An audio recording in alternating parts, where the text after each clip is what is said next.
Dans le dernier numéro de Gala, Nikos Aliagas a fait de rares confidences. Le présentateur emblématique de la Star Academy a notamment évoqué le temps qui passe. Il a aussi pris le temps de parler de son plus grand complexe. Ne vous inquiétez pas, la rédaction d'Objeco va tout vous dire sur le sujet. Vous êtes prêts? Dans ses émissions, Nikos Aliagas parvient toujours à recueillir les confidences intimes de ses invités.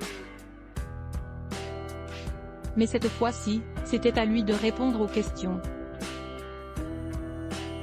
En effet, pour nos confrères de Gala, l'animateur s'est plié à l'exercice en évoquant son physique.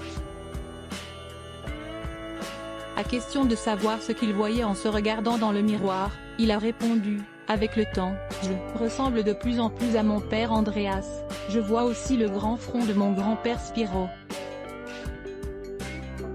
Nikos Aliagas poursuit son propos en expliquant qu'il était encore un peu un enfant mélancolique.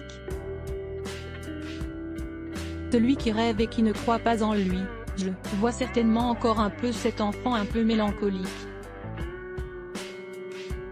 Un doux rêveur qui n'avait pas confiance en lui.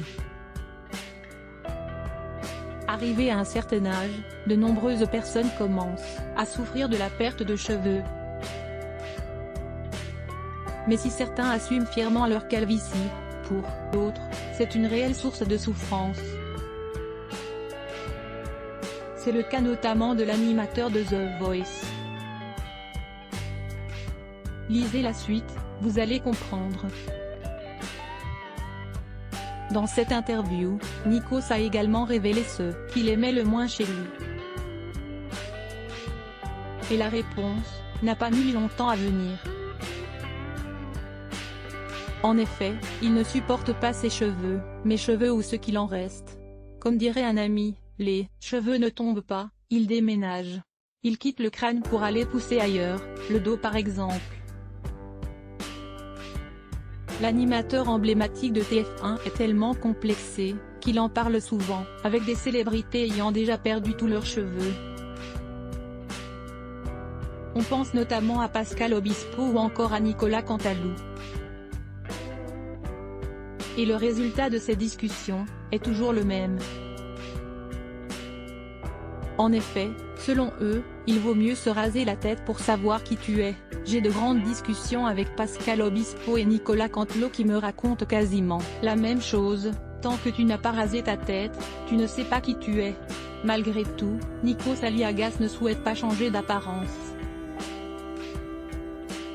En effet, il refuse complètement l'utilisation de la chirurgie. Je ne suis pas un grand adepte du bistouri. Je n'ai rien modifié sur mon visage, les rides de mon front disent qui je suis. Suite à ce complexe, Nikos Aliagas a essayé de travailler sur l'acceptation de soi. C'est pour cette raison qu'il ne veut pas devenir un autre homme. Pour lui, le temps fera l'affaire. Pourquoi devenir un autre? On ne joue pas longtemps à cache-cache avec le temps, il nous rattrape toujours. Mais je peux comprendre qu'une femme ou qu'un homme ait besoin d'être rassuré. Comme vous le comprenez donc, malgré son métier public, il préfère toujours photographier les autres qu'être devant l'objectif.